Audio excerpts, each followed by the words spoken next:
Welcome back to another webinar, video, whatever you want to call it. And I'm gonna break down first. I'm gonna also break down how I lost money today from three trades. But I want to break down the first thing I want to break down is how I made $23,000 and 23,635 bucks from my trading. Took about five or six different trades, but this is from yesterday. But it's the same concept, same strategy, same stuff.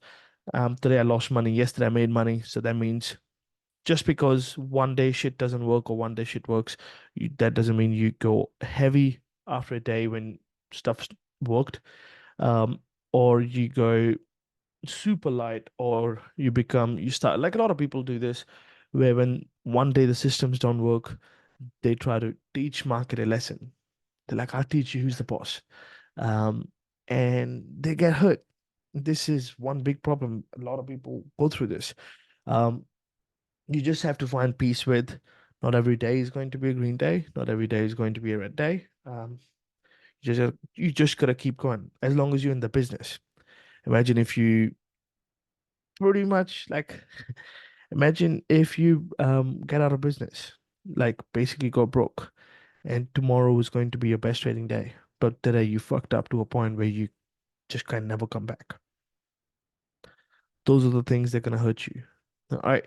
So let's go over the first trade that I did on Meta yesterday. So first things first, why did I even take Meta trade? This is my entries and exits on Meta. Meta yesterday was, or as soon as the market opened, Meta, like I don't know, I'll break down really quick the time frames that I use for trading. First 30 minutes of the market open, so which is 9:30 to 10 o'clock Eastern time. Somebody in the comments in the last video I posted, he's like, "Oh, so if that's Eastern time, what would be in my time zone?" I'm like, "What?" I'm like, "You're not the smartest, bro." Just first 30 minutes of the market open, I watched 2 minute chart. All right, just 2 minute. Um, then next 60 minutes means 9:30 to 10 is 2 minute, 10 to 11 for next 60 minutes is 5 minute chart, and from 11 to 3 p.m. usually that's about it. Is 10 minute. I don't trade after that. This is the time frame. So this trade was taken on a 2 minute chart because Meta. I took a trade before 10 o'clock. And this was a trade. Why did I even started watching this? Why did I even take this trade? It broke below this little trend line thing, or something that was forming in the pre-market. Yes, we broke below this. This is price action stuff I want you to pay attention to. All right. We broke below this right here. We broke below, dipped below, and we got back up again. This trend line, we had one touch, two touch, and one rule for trend lines. There's one rule is as long as we have three touches of the trend line, it is a solid trend line. Write down. All right. We need three touches. Once we have three touches, it's solid. Now, I remember when I was actually trading this, when I was watching this, and it gave me a third touch, it kind of bounced a tiny bit and then it went below. Okay, so I was like, okay, it clearly is a trend line. But then the buyers came and they pushed the price up. Who pushes the price up? The buyers. The buyers are like, oh, where are you going? Buyers push the price up. Buyers pushed the price up. It went to 200 moving average on a 2 minute chart, got rejected. Came down, bounced off that trend line that we made once, twice, three times. Clearly, we know this trend line is super solid. Yeah. For me, the trend, there's only you gotta ask yourself, why do trend? And this is like one thing that I feel like if you understand this, trading will become a little bit more easier. Why do trends actually start? Why do trends actually start? Trends start because of macro levels, or macro, you can say micro, whatever, levels breaking. Like a level has to break for a trend to start. What is a trend line? Trend line is just a support level, but at a little angle. That's a trend line, right? Now we clearly identified that this trend line is a solid trend line. Once we broke below this, I was like, okay, this is a solid trend line. We broke below, we closed below. This is nice. And then we went and made a new low of the day. I'm like, this is cool. But now I need a reason to jump into a trade. Yeah. I need a reason to jump into trade. Up until I get a reason, I'm not jumping in. I'm not one of those traders who gonna just jump in because, oh my God, look at this, broke low of the day. Let me buy some puts. No, fuck that. I like to wait for a pullback. So after a decent move, a little pullback. And now we started seeing a little pullback right here. Yeah, did I get some FOMO? Hey, you bet. Because I watched this price go down from 526 down to this 521 and or 520 nearly, and I'm still sitting there like, oh my God, man, I'm still waiting. Prices bounced off this area right here. Right, it went down, bounced, bang. Wow, how do I know it bounced? It bounced a little bit, yes, this because of this crazy wick that we had at the bottom. Right? If the stock was already so weak, it's tough to have a wick like this where the buyers come along. We bounced a little bit, made a little pullback, and now in my brain, I'm just thinking, sweet, I'll jump into puts if we break below this little demand zone right here. You see what I'm saying? Like if it breaks below this, jump into puts, no stress. Stop loss can simply go on the other side of this pullback thing. Sweet, let me see. I jumped in. My first profit target was the next level that I had. It never got triggered and it reversed, hit my stop loss. Now, the reason why I actually broke down, I lost about 15%. The reason why I broke down this trade so deeply rather than just saying, oh, look, I entered here, exited here because of this one super simple concept. Sometimes when you exit a trade and the trade goes, bro, let it go. That's it. This trade's done. Until or unless it gives you another reason, this trade's gone. All right. Stop being so emotionally attached to your trades. Like, yeah, you tried, didn't work. Sweet, let it go. Next time, if we get a trade next time, we can come back to this. Otherwise, people go, "Oh my God, bro, check that out. I should not have sold." Yeah, but you'll do the mistake where you will not sell next time, and it will not go back, and it will keep on going higher and higher.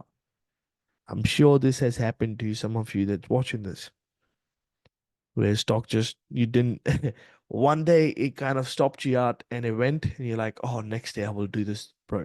I can't get out. I know it's gonna go. And it just keeps on going higher and higher, and you're like, oh my God, man, I should have gotten out here at 10% loss. Now I'm down 95%. Right. So respect the stop loss. Whatever happens after a trade, it is what it is. It's easier to see in the hindsight, but in real time, you gotta work with what you have. All right. This is entry, exit, done. Now, I had a loss. The first trade of the day usually comes with a very small position size. Once I have a loss, the next trade becomes a small position size as well. Why? Uh, Usually after what a lot of people do is first trade is lost, the next trade they do a little bit bigger position size because they also want to make some money and also recover from the loss as well. Yeah, that's a wrong approach. I don't like to do that. Why? Because I know if you don't know what to do, just think of what everybody does. Everybody jumps in a little bit bigger position size. So just do the opposite. Bro, this is a game that we're playing 95%, 98% traders lose money. That means everything that you hear on the internet, fucking people talk shit about, oh, look at this, look at this. Just know 98% of people are going to lose money anywhere. So we can do the opposite. Make sense? It's just such an easy way to think about it. Oh, is that what you guys are doing? All right, I know what to do. I need to do the opposite. And that's how like a lot of people add more money to the next trade after they loser. I'm like, okay, what should I do? Let me do the opposite. Such an easy way. So let's break down the trade on QQQs. Coming back from a loss. Early morning, it bounced off and got rejected off the 200 moving average, like we had a rejection on Meta. Meta had a rejection of the 200 moving average as well. It started pushing down. For me, what's a solid downtrend? When we break a critical level for the day. Like some sort of a critical level breaks, downtrend can start. So what's this critical level here? This is pre-market low, and this is a critical level. Look at this. Early morning, it bounced, bounced, bounced. 3 times it bounced. 3 times is a level. Write this down. 3 times, third time, it confirms the level. Two times it becomes a level. Third time it confirms a level. That makes sense? All right. Now we had once, two, three, bounced, finally broke below. I know what's happening. This can be a solid move for the downside, but I like to wait for a pullback. So all my KCU students will know why I'm jumping in. But if you're watching this on YouTube, for you, it's just a break and a retest, pretty much entry. Hey, KCU, you know why I entered, right? Um, Look at this. What happened? We picked up a trend, broke below the critical level, went back, retested the pre-market low, retested the low of the day. So now it's about confluences. What's confluences? Confluences is when there's more than one critical level for you to, more than one reason for you to jump into a trade. What's the first reason? Pre-market low, break and retest. What's the second reason? Low of the day, previous low of the day, break and retest. Sweet. Third reason is 8 exponential moving average or 9 exponential moving average, whatever you want to say. If I turn that on, look at this. There's so many reasons for us to jump into trade, all sitting at the same level. Does that make sense? And early morning, this stock has just showed us that I can bounce from this level. Now, if broke below, and check this out, when we did break below, look at this, the volume started picking up. Look at this volume, how volume picked up the moment we got below this. Clearly, I know sellers are interested. Prices are going down. That makes sense to everybody on the Zoom right now. It got below, volume picked up, and this trade was a 150% or 200% something trade, and then I added more. There was another 100%. This trade was an insane amount of, like, bro, I made so much money on this trade. It's nuts. Uh, so I got in. Like, all right, sweet. Stop loss just the other side. I jumped in, and um, this trade pushed towards the downside, right? And we had decent, decent money. Now, the first critical target was a 478, and 478 was a solid level. And what's the negative risk management says? Now the question is, what's negative risk management? This is from yesterday's trade. Yes, I got out a little bit at this 478 and actually added here at the 10 o'clock. I got out. There's a few things that are going on here, right? Now I want to break down one by one. How do you actually get out of a trade when, or how to actually keep adding to a trade? Oh my God, I might be confusing yourself. 2 points I want to break down: how to add to the trade that's working so you can leverage. Second, how to take profits on a trade that's working so you can put the money in the pocket, which is the goal at first place, right? Everybody's trading because you want to put the money in your pocket. All right, so let's get to it. The moment it hit my first profit target, right? The first trade, I think I added right here, I did about 50 contracts. There was a lot of confluence. More the confluence, more my position size kind of goes up. Now, is 50 contracts a lot of money for me? Fuck no. With what I know and how I know, like all the trades that I do and the amount of information that I have, not doing big position size is not. I know this is not even big. Actually, big is like for me 500 contracts. This is like decent. Is will not be fair. You can just say if I'm not doing a big position or decent position size, it will not be fair for the trade. Pretty much, right? Think about it. First profit target, I take half of the contracts off. When you take half the contracts off, where's the other? Where's the stop loss for the other half? Bam. Where's the stop loss? So that means if let's say my contracts are I entered at $10, by the time it hits the next level, these contracts are sitting at 180. And I'm in 50 contracts, that means 25 contracts times 70. I'm taking half off and I made this money, whatever it is, if I can do the maths. What is it? 25, 17. 1750, I think. I don't know. Hey, if I'm wrong, I'm wrong. Um, this money's in my pocket already. I don't want to lose this money even if this trade bounced. The stop loss on the remainder of the 25 contracts become break even. All right. Break even on the contracts, not like this. If it bounced, hits this price, hits $10, I'll be jumping out. Done. All right.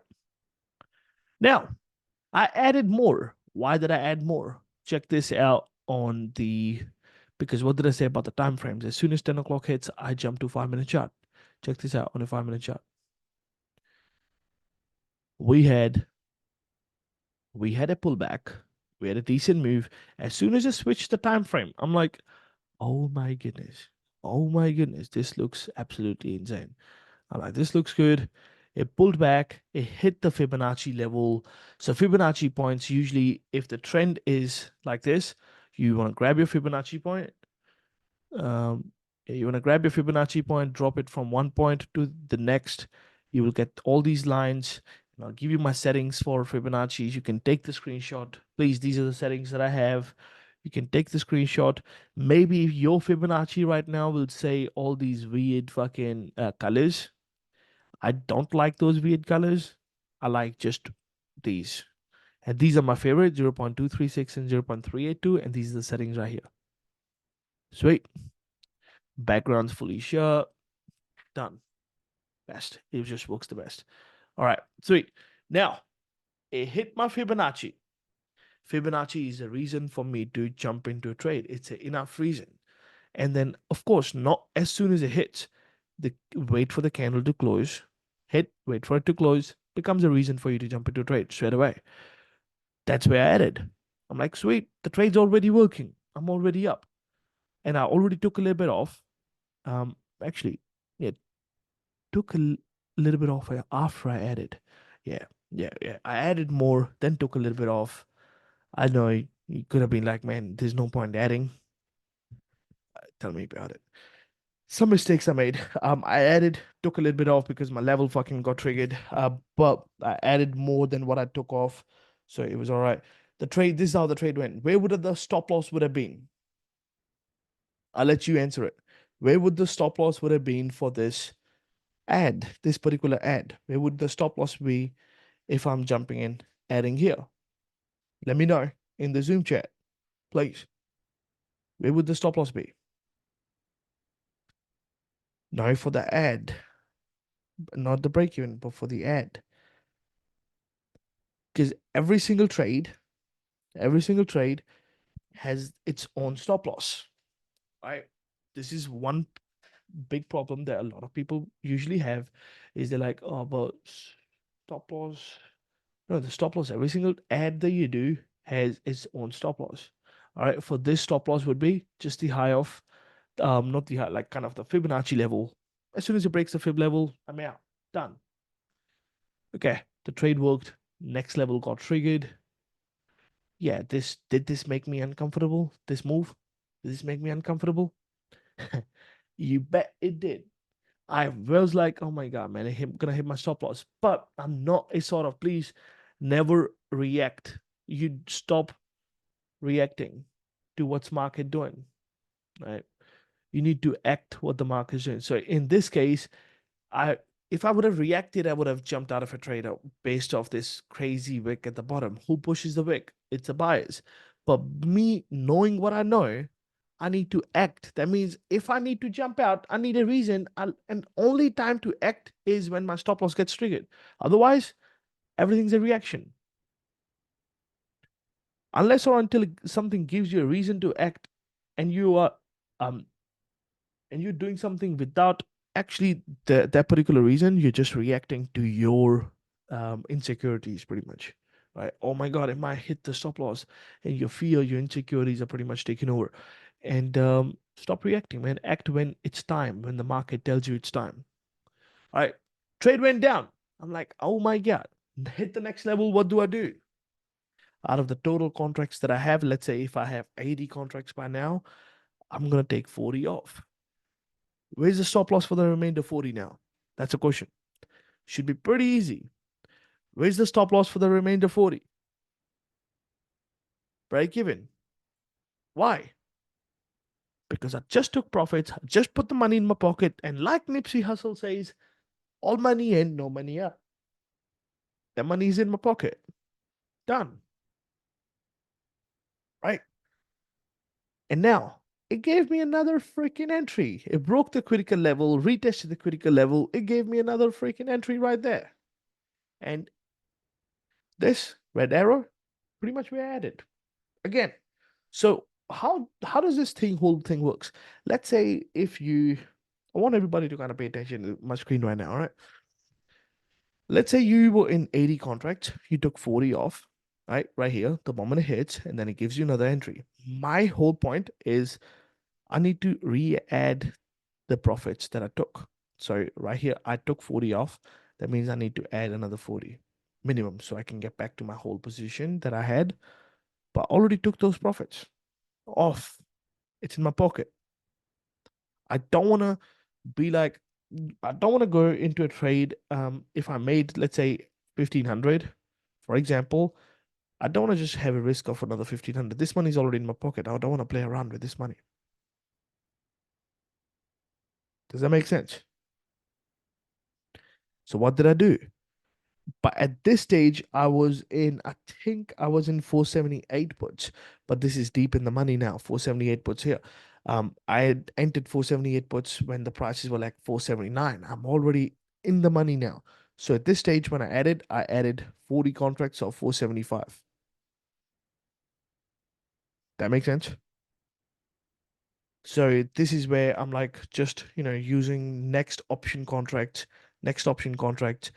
because if I'm going a little bit out of the money, not even out of the money, just like pretty much at the money, um, 40 contracts means a little bit different risk than because the contracts are a bit cheaper. These contracts probably these 478 contracts probably be sitting at $3 or $4 now. So if you're going to do 40 contracts, that's a different decent position size. But 475 is if they are sitting at $30, which they were, I think. Me doing 40 contracts means a little bit different. Think about it, right? That makes sense. It's like the one third the position size, pretty much what I'm doing. So that's where I added, took profits. I had a critical level around this 475, 474 somewhere. Took profits more as the price kept coming down. As it started bouncing, I was just up too much. I had 100%. I think the reason why I actually got out, this is another thing that I wrote down in my journals. Even though I made 23K, I even journaled even after that. I journaled and I wrote down my mistakes. Um, it got to a stage where I felt overwhelmed. Not gonna lie, I felt overwhelmed for because of three or four reasons. I wrote it down in front of me. Um, Overwhelming reasons because of which I jumped out of trades. Number one, first point was yes, of course, my strategies works, the system works, um, and but there's still stuff that I did that fucking overwhelmed me, and I'll be vulnerable. First, I peaked at my P&L. Bro, I know I should not have. And I say, don't do it. I peeked at my P&L. I'm like, oh my God, shit, I'm up so sexy. That made me a little bit overwhelmed because I'm like, oh my God, I'm 30 grand up, 27 something K at that stage. Second, I had too many trades open. At this stage, when I jumped out, the last position, I had Tesla, AMD, QQQs, two different strike prices on QQQs. I had Meta. I had um, yeah, I had quite a few trades open at all times. At one time, look, think about it. I have two trades on QQQs open. I have Tesla open. I have AMD open. I had Meta trade open, which I took again. Quite a few things. And I was managing all those trades at the same time. So I got overwhelmed. Is it a bad thing? Yes, if you don't know what's happening. Did I realize in the real time that I'm getting overwhelmed? Yes. What did I do? Tesla trade breakdown soon. Was not paying at all. I was up like fucking 10%, not even. And it made a decent move. What did I do? I got out of Tesla. And then I looked at AMD. I'm like, it is what it is. Actually, got out of Meta first. Got out of Meta first. And I'm like, okay, a little bit better. And then I jumped out of one trade of QQQs, like a little bit more calmer. Now I'm controlling what I can control. I can control like two trades at a time, no problem. But I had like five open at a time. You see what I'm saying? And I think it was coming from somewhere, a fear in the market.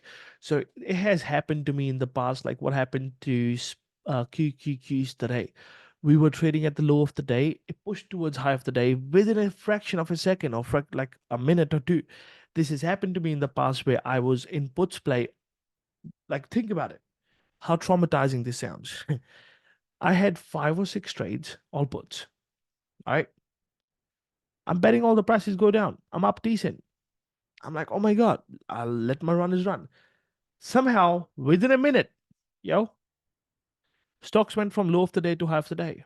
I'm still sitting in puts. I'm getting out of slowly, but I have five or six different trades. And I'm like, let me jump out of this one, two, three. And within a minute, stock went from low of the day to high of the day. And I'm like, ah, oh. And that's when your emotions kick in because you're like, man, I was up 80%. Now I'm down 20%, 30%. Because of that little trauma that I had, you can say childhood trauma. The trauma that I had, I it got to a stage where I started feeling a little overwhelmed. And for me, the definition of overwhelming, when I get overwhelmed, is there's one thing that I do. I don't know if you guys do this. There's one thing that I do, which is usually I trade like this. I lay down like this, like sitting like this, watching my trades, and I'm talking to everybody on the Discord with this mic. I'm just chilling, right? When I'm overwhelmed, this is me. I'll sit in the edge of the chair. I'll move the mic aside and I'll just get so close to the screen, like literally like this, just trying to talk to the chart, pretty much breathing down its fucking throat. That's how I know I'm getting overwhelmed when I'm too close to the screen. So how do you feel overwhelmed? That's the question. Does that make sense? But identifying in the real time is a psychology game. If you can't identify it, you're gonna take a loss, and that loss is gonna be even more overwhelming or even more traumatizing, right? Which is gonna scare you even more. So for me, the moment I go very close, I just realize, man, all right, it's time to make some fixes. So I stop feeling this feeling that I'm feeling right now. All right. And that's what I did towards the end of the day. But that was a trade that I took on QQQs. Absolute beautiful trade. Kept managing my trade. Really, really beautiful trade. All right. Now the trade comes next was Tesla. Same day, Tesla trade. I started watching this Tesla trade a little bit later because early morning it was job. What's the definition of a job? Because once you learn how to, somebody asked me, how do you identify trend? And I thought about it. I'm like, it's usually higher highs and higher lows. And he goes, okay. And this is my cousin, by the way. All right. So, hey, cousin, if you're watching this, you made me fucking think. He's like, okay, so this is an impulse and it chops around like this for an hour. It makes another impulse, it chops around this for an hour, it makes another impulse. Is this a trend? I'm like, sure do. Looks like a trend. But he goes, it makes 10-minute move and then for 1 hour it stays choppy. Makes a move in 10 minutes, next 1 hour it stays choppy. How do I know when it's time for me to jump into a trade? Not here. If I jump in here, the theta gonna kill me, right? How do you know that this is when the trend's gonna go? Not here. I'm like, right. So instead of this is what I told him. I'm like, instead of identifying or trying to identifying trend, learn how to identify chop. Right? Learn how to identify chop. What does that mean? If a stock is trendy, gets back in a chop for extended period of time, that means one candle green, one candle red, one candle green, one candle red, and it's just sitting in one little zone. Don't touch it up until we completely get away from this right here. And if you are going to trade something like this, which earlier in the day has a nature to be choppy, do little small position size. Does that make sense? If a trend gonna go like on QQQs, the trend went like this. That's easier to trade. If you identify something early in the day being so slow, you gotta jump into the trade, do a little bit less small, like a little small position size. Because what if you're jumping into a trade and it goes into this? Bro, that can really, really hurt you. That makes sense to everybody? Hey, type in the chat if that makes sense. Yes or no? Come on. All right. Otherwise, you are going to get hurt. So don't forget the nature of the stock. All right. All right. Now we go to this. This same thing, pretty much what happened. We go to this Tesla. Made a decent move. Exactly what I broke down happening in front of you right now. We made a decent move, first 5 minutes. And then what happened here? Up and down like a seesaw. Completely broke below. We're not still not in a trade because this is not tradable. This stuff is not tradable. So you can't be like, oh, let me jump into a trade here. Nah, bro. If you thinking if I could have entered here, exited here, make so much money, that's what you're thinking. Like, oh, if I could have picked right lottery numbers a night before, I would have been worth 100 million. Like, think about it. It's a shit way to think, right? In reality, while this was happening, would you have taken this trade? Heck no. So you can't jump in here. That means it has to show me some sort of a trend for me to jump in. And it showed me a trend right here. And then I'm like, all right, let's see if it pulls back. And this trade didn't pay at all. It did pay, it paid like about 10%, but that was it. It didn't pay. That was why, which is why the moment I started feeling a little bit of overwhelm, this was the first trade that I got rid of. Why? Because of this reason.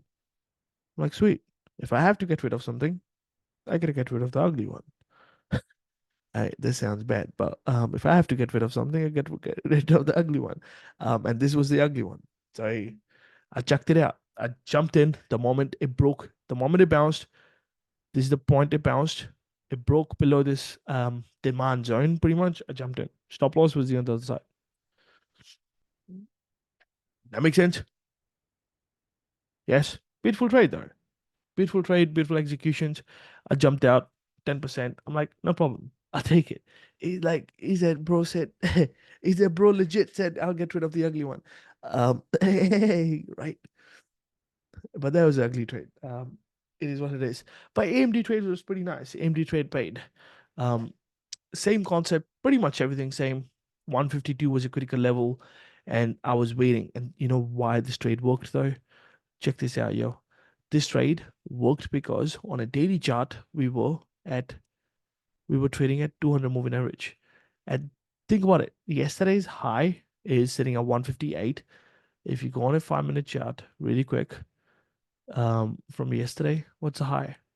About this 158, right? So it was sitting at the daily 200 moving average. And then it got rejected at the daily. Now I knew the trend has started. But what's the reason for this trend to start? I broke this down before as well. You need to ask yourself, why is the trend starting? So why was the trend starting in AMD at this stage? Because of daily 200 moving average. Mark, hey, write this down. Any, these are my favorite time frames that I watch. Hourly, 10, 5 to um daily, weekly. I and yeah, my V jumped in to say he's like AMD has daily 200 moving average. Don't touch it. We were about to take a trade towards the upside right here, and one of the other admins that we have, also my brother, he in the chat, he's like, bro, AMD has 200 moving average. Like, all right, and we didn't do it. Lucky we didn't. Look at this. Oh my god. But then because the reason why this trend has started is 200 moving average, And on any time frame, be a weekly, daily, hourly, 10, 5 to 200 moving average is massive. All right. Now, what we need is a little pullback. This is where the pullback happened. Look at this. Look at this little wick at the bottom. It went, tapped the hourly level. Sweet. This is where the bounces start happening. The moment it broke below, stop loss on the other side of this critical level, we jumped in. I took some off around this 150 level. The moment 150 hit, it took some off, I think. And then the next level was about the next hourly. I'm not fucking sure. Don't want to bullshit, but it was about 20% trade, and I jumped out. It was me managing my trade because this was the about time when I actually looked at my P&L. I should not have. I was just curious, yeah. I was just curious because I had caught a big move on QQQs. I was just like, let me feel good about myself. So I was like, oh, let me check. And I fucked up. Should not have done it. That's the only thing I'll say.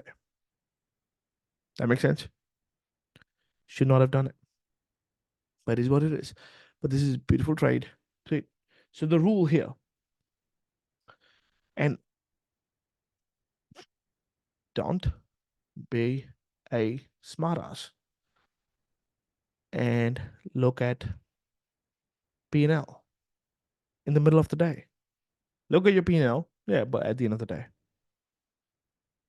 All right. Make sense? So now, shall we talk about, and same trade was meta trade, man. Pretty much the same trade that I did later on in the afternoon. Um, almost similar trade, just break of critical level, retest of a critical level, jumped in there, took profits. Similar trade. It paid decent, I think 15-ish percent, 20%. But that's it. But today, this is how I made $23,000, which was biggest profit was QQQs. But today I lost a couple thousand, I think 2,100 something.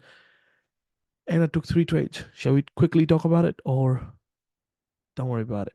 Don't worry. I feel like don't worry about it. Nah, fuck it.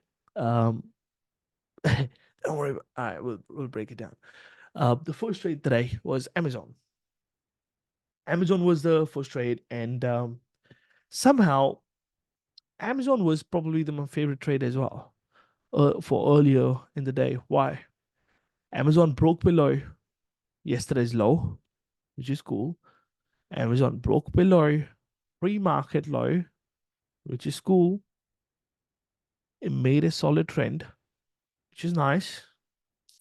It pulled back to the Fibonacci's right here. Look at this. It pulled back to the fuck. I clearly drew the Fibonacci wrong in the pre-market. In the actual trading, it didn't. That's why this trade didn't work. I had zero confluence, but I loved this trade to a point where I was like, this looks nice. Maybe it was my first trade of the day. Now, first point that I want to break down. Please, please, please, please pay attention. I broke my rule yesterday where I say don't look at P&L.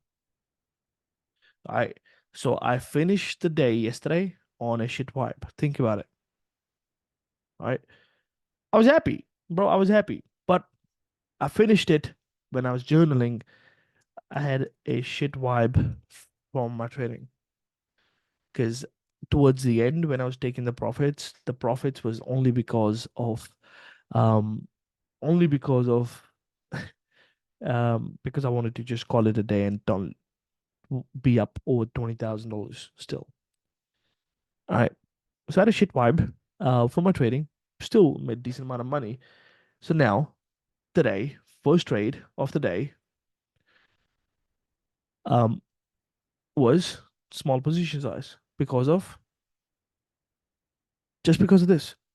Yesterday, I had a shit vibe from my fucking trading, and I'm like, now I could fucking come here and be like, ah, look at me, I'm so fucking smart, and I knew this trade not gonna work. That's why I did a small position size.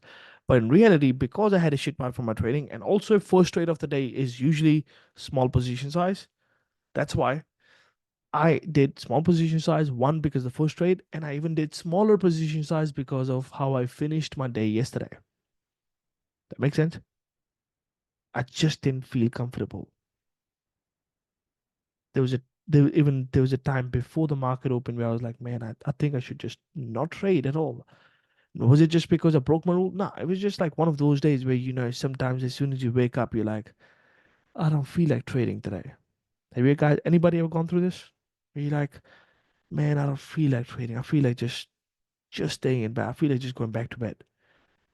I had that feeling, and that usually, to me, that feeling usually happens when I'm brushing my teeth, like sitting there brushing my teeth. I'm like, man, just go back to fucking bed. What the fuck are you doing? Um, and but hey, because I trade with you guys live, so I showed up. That's why I did even smaller position size um, on this trade. Now let's go back to this trade. It's a beautiful trade. Otherwise, the moment it broke below this critical level where it was bouncing, this critical level, I jumped in. Was a decent amount of profits? No. Where did I wanted to take profits? Where was my profit taken?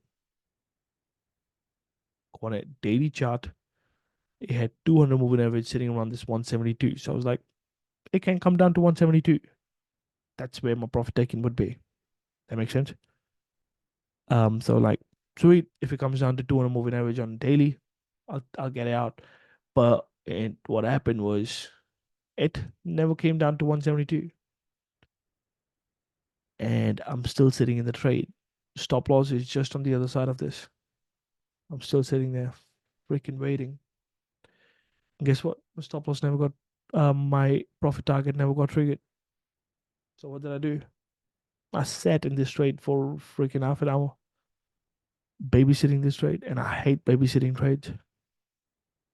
If a trade gotta go, it goes straight away. If the trade's taking way too long, most of the time is the trade they want to come back to my face and be like, hey, fuck you. That's what happens. It's reality. If the trade gonna make money, gonna make you within first 10, 5 minutes of the entry. All right. So if you ever sit in a trade where the trade's not working, 10, 15 minutes, you can at least, if you don't want to get out fully, you can cut your position size enough, take half off. Don't worry about it. All right.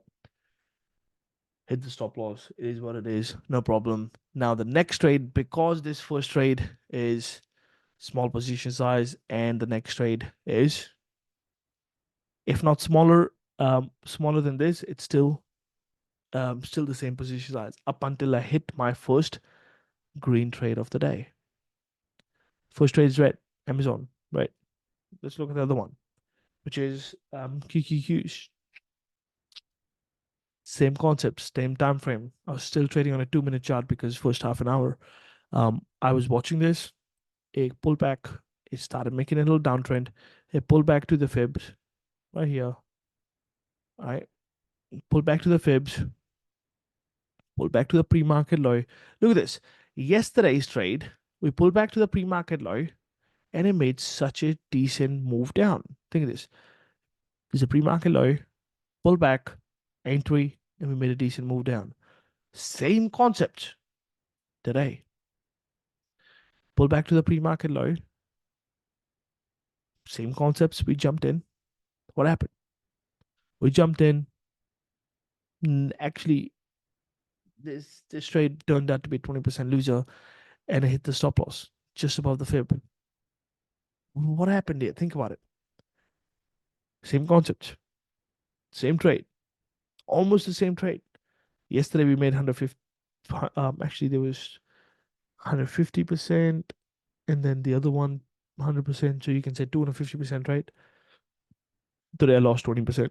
So is that a good stuff? Like when you make 250%. When you lose 20%. Would you do it over and over again? Bro, I'll do it over and over again. No problem. You see what I'm saying?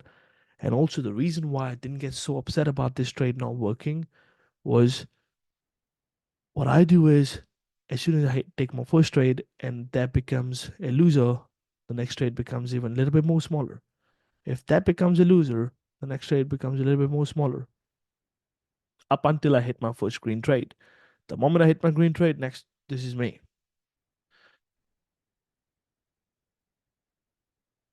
Make sense? That's how I kind of go about it. All right. This is QQQs. Next one is I just at this stage when this QQQ trade didn't work, bro. I did. Oh my God, I had such a dirty vibe. Because I remember. I don't know if you guys noticed. Everybody who was on voice, I was like, and I literally swore out loud. I was like, "Fuck." 'Cause it was just like me upset about the trade didn't work. Should I be upset? I was not that upset where I'll do something to my trading account. I was just upset because it, I kind of had a feeling that this trade was not going to work. And I usually do not listen to my gut. Usually I know my gut feelings, even though it's helped me out a lot of times. I usually try not to listen to my gut. I try to listen to my system. You see what I'm saying? But in the past, every single time when I have full, like when I am emotional on the day, my gut feelings are usually a little bit louder. And I usually tend to listen to them and I get hurt. In this trade, I listen to my gut and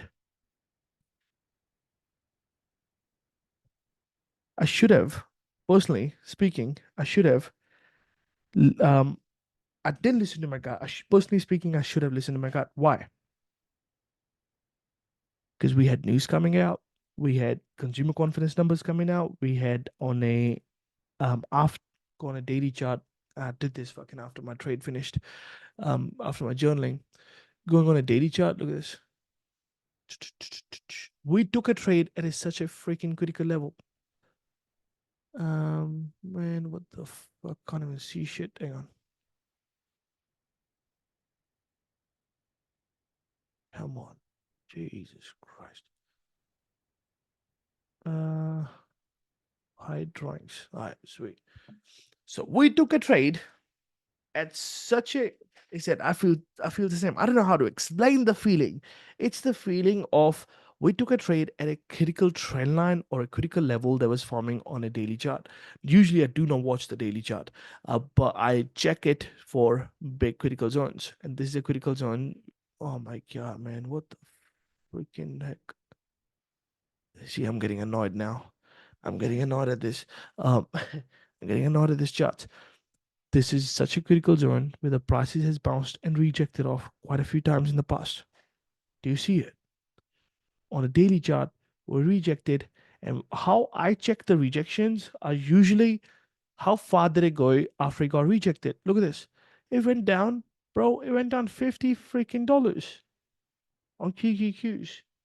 That's a massive rejection. That means it's a massive level. Does that make sense? That was the level that was sitting right here. So now what happens on a critical levels? So previous support or previous resistance level becomes a new support. Just because I didn't check the daily level, which I did after my trade ended. I checked the daily charts. I'm like, oh my God. Um, I should have checked the daily level. That's not in my system, but my system says don't worry about the daily level, but hourly levels. I didn't draw the hourly levels. There was a lot going on in my charts today, in my brain. You can tell. I can't even fucking break down. There was lots going on. So this trade turned out to be a loser. Now the trade comes the next point, and at this stage, I am freaking annoyed. Two trades that didn't work out. Comes Tesla. Is it Tesla? Yes, it was Tesla. And this Tesla trade was pretty much the same. We jumped in Tesla around here. Yeah, around here. Why? I let he said, bro, you feel super tired, man. Talking about charts for 50 minutes straight. Hey, you'll feel tired too, I promise you. Um, all right, this Tesla trade was pre-market low right here. The moment it broke below the pre-market low, I'm waiting for a pullback. Yeah. Clearly, what's the trend here? You can clearly visually see the trend being the downside. We need to wait for a pullback. The stock started coming back for a pullback. It came up to this 8 exponential moving average. It came up to this confluence points. Confluence is more than one reason for you to jump into trade. Came up to this 8 exponential moving average, came up to this Fibonacci level of 0.236, and came up to this critical level of 211 almost. So what's happening? Break and retest play, pretty much. Yeah. You know where's the entry? The entries break off this yellow line. If this yellow line breaks, because it's hourly level as well, this could be a decent trade. If it breaks below this 210.25 or 210.22, whatever, if it breaks below this, probably this trade can go down to 200. Why not? Right? And where's my stop loss? Just on the other side of the fib. What happened? Within like pretty much 2 minutes, this or 3 minutes, my stop loss got triggered. And what should I do? Or what would you do if you have 3 losing trades in a row? That's a question. You can keep trying. You probably will fix it. You might fix it. But there's big chances you might wreck it up. And later on, it did go down. But, I mean, who gives a fuck? Right. So what did I do? I have a rule. And this rule has saved me so much money because it haven't made me money. So sometimes you like a lot of new traders will think like um this is not as important rule. They focus more on the strategies than focusing on these important rules. The rule is you took 3 losses, you call it a day. Because come back next year. You know why? Easier to go from 0 to 2K than from minus 2K to 0, even if it's same amount of money. I'll even say this. It's easier to go from 0 to 2K than from minus 500 to 0. Think about it. It's easier to go from 0 to 2000 than going from minus 500 to 0 psychologically. So, 3 trades, call it a day, come back next day. Don't worry about it. Market's not going nowhere. It's just because if you is how it goes is let's say if you're doing this for your family, you're doing this because you want to give your family the best life, right? Just because you're having a bad day, they don't really deserve a bad life. So don't blow your trading account. Don't get out of the business. Come back next day. Don't worry about it. It is what it is. Um, you tomorrow might be a good day. So look out for tomorrow. That makes sense. This is how I made or lost 2,000 something bucks today and made $23,000 yesterday. Yeah, I could have made more money yesterday though. It is what it is. It is what it is. But yeah, that's all, guys. Let me know if you guys have any questions in the chat, in the Discord, and if you're watching this on YouTube. I know I'm not on my A+ game, bro. I just didn't sleep enough, man. I haven't slept because my mom and dad are going back tomorrow. I haven't slept. My brain's like freaking throbbing at this stage, asking me for rest, and so I might go to bed. But you guys have fun. And I'm making this video at 3 a.m. in the morning in Australia. So I fucking love you. And I love you guys for doing the webinar. All right. You guys have fun. I'm out. Peace. Look out for yourself. All right. Goodbye. I need sleep. I need sleep. All right. I'm out. Peace.